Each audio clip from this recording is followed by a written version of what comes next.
What's the most successful military invasion in history? Not Rome.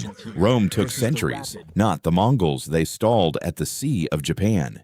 It's a rabbit. In 1859, a wealthy English settler in Australia named Thomas Austin asked his family back in England to send him 24 rabbits so he could go hunting on weekends. His exact words, preserved in the record, the introduction of a few rabbits could do little harm and might provide a touch of home.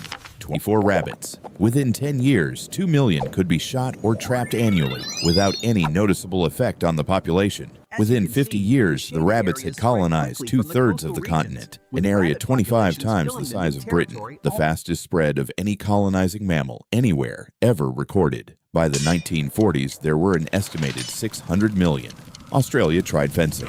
They built over 320,000 kilometers of rabbit-proof fencing, including a single fence that ran 3,256 kilometers from north to south across Western Australia. The rats got past it before it was finished. Australia tried biological warfare. In 1950, they released the myxoma virus, a disease that only kills rabbits.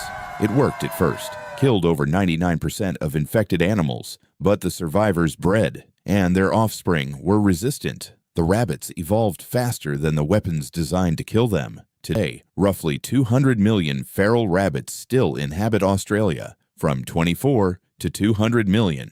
Colonization speedrun. Any percent world domination, 0 human casualties required. Last time, we saw soldiers beat impossible odds. Today, animals that did the same thing, except nobody was rooting for them. This is a video about the species that invaded new territory and won, not disrupted ecosystems, won. From their perspective, these aren't cautionary tales, they're success stories, and the mechanics behind them are uncomfortably familiar. Australia is a repeat victim in this category, so we're staying there for round 2. In 1935, Australian sugarcane farmers had a beetle problem. Greyback cane beetles were eating the roots of their crops, and nobody could stop them. An entomologist named Reginald Montgomery traveled to Hawaii, collected 102 cane toads, and brought them back to Queensland. By August of that year, 2,400 toads had been bred in captivity and released near cairns. The idea was simple. The toads would eat the beetles. What actually happened was the toads ate everything except the beetles. Turns out, cane beetles have a heavy exoskeleton and their larvae are mostly underground. The toads couldn't reach them, but the toads could reach insects, small mammals, bird eggs, pet food, and anything else that fit in their mouths. They also secrete a poison from glands behind their heads that kills almost any Australian predator that tries to eat them. Snakes, lizards, freshwater crocodiles, the endangered northern quoll all suffered population crashes. A prominent entomologist named Walter Frogat warned in 1936 that the toad would become as great a pest as the rabbit. Nobody listened. Today, cane toads have colonized over 1.2 million square kilometers. They're expanding westward at roughly 40 to 60 kilometers per year, and the rate is accelerating. Individual toads at the invasion front travel over a kilometer per night. Every night. For an amphibian, that's like a human jogging a marathon daily with no rest days. The Australian government's official position, published in 2010, was blunt. There is unlikely to ever be a broad-scale method available to control cane toads across Australia. Imported to solve a problem became a bigger problem than the one they were imported to solve, and every year they gain another 50 kilometers. Now let's cross an ocean. March 6, 1890, New York City. A pharmaceutical manufacturer named Eugene Schieffelin walked into Central Park carrying cages. Inside, 60 European starlings imported from England, according to the popular account, and historians debate whether this part is exactly true. Schieffelin was a Shakespeare enthusiast who wanted every bird mentioned in Shakespeare's plays to live in North America. Starlings appear once in Shakespeare. One line, Henry IV, Part 1. A character daydreams about teaching a starling to repeat a name to annoy the king. One line of dialogue in one play, written in the 1590s. From that single literary reference, Schieffelin released 60 birds. He released another 40 the following year.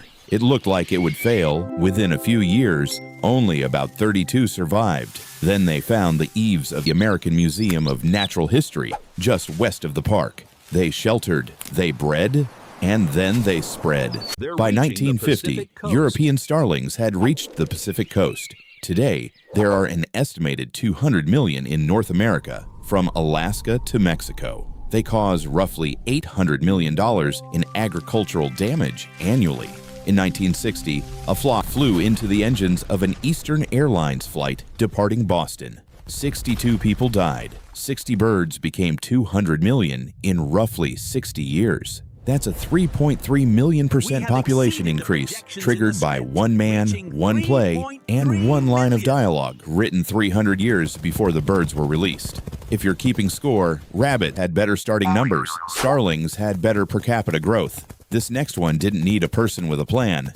It just needed a boat. In 1988, graduate students studying aquatic life in Michigan's Lake St. Clair found something that shouldn't have been there: zebra mussels. Small freshwater mollusks, about the size of a fingernail, native to the Black Sea and Caspian Sea in Eastern Europe. They had almost certainly arrived in the ballast water of transatlantic cargo ships, water that ships take on for stability in one port and dump in another. Nobody brought them on purpose. Nobody even knew they were there.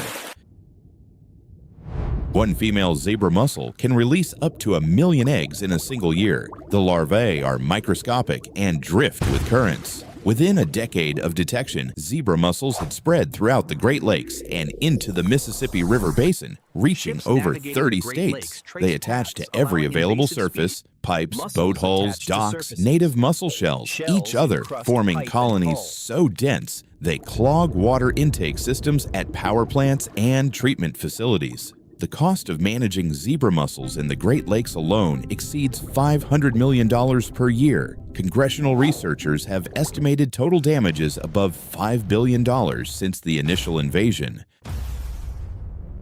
The mussels filter algae so aggressively that they've altered entire food chains. Clear water sounds nice until you realize the algae they removed was the base of the food web that native fish depend on. And the irony: the reason zebra mussels succeeded in the Great Lakes is that the water quality had recently improved. Earlier pollution had kept them from establishing. Cleaner water gave them their opening. Humanity cleaned the lake. The mussels said thank you. The giant African land snail deserves a mention because the eradication attempts are almost more invasive than the snail itself. Achatina fulica, a snail that can grow up to 20 centimeters long, eats over 500 species of plants and reproduces at industrial scale. It was introduced to various tropical regions as a food source or a novelty pet, and promptly became one of the most damaging agricultural pests in the world. In the 1950s, Florida imported the rosy wolf snail to eat the giant African land snails. The rosy wolf snail ate the native snails instead. The solution to the invasive species was invasive species that preferred the locals. Hawaii had the same experience. The rosy wolf snail was introduced there in 1955 and has since driven multiple endemic snail species to extinction.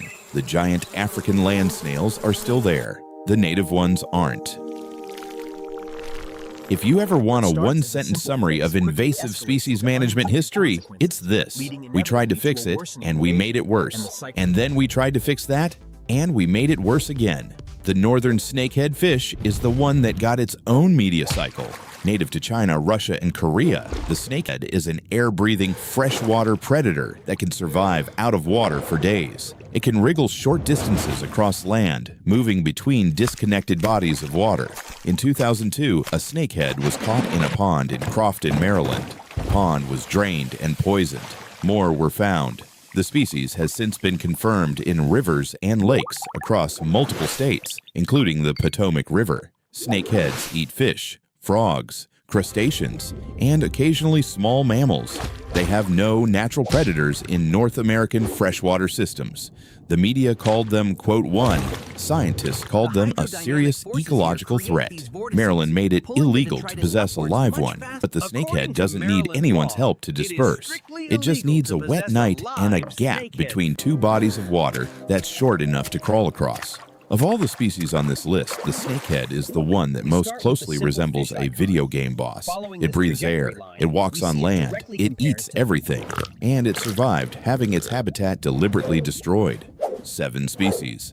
One common pattern. None of them needed technology, strategy, or logistics. They needed 3 things: a new environment with few competitors, a reproductive rate that outpaced any response, and the absence of the predators that had kept them in check back home. That formula is deceptively simple. It's also the formula that describes the most successful invasive species of all, the one that's never included on these lists. Between 70,000 and 100,000 years ago, a primate left Africa. It had no natural armor, no venom, no exoskeleton, no capacity to reproduce at the rate of a zebra mussel. But it could coordinate.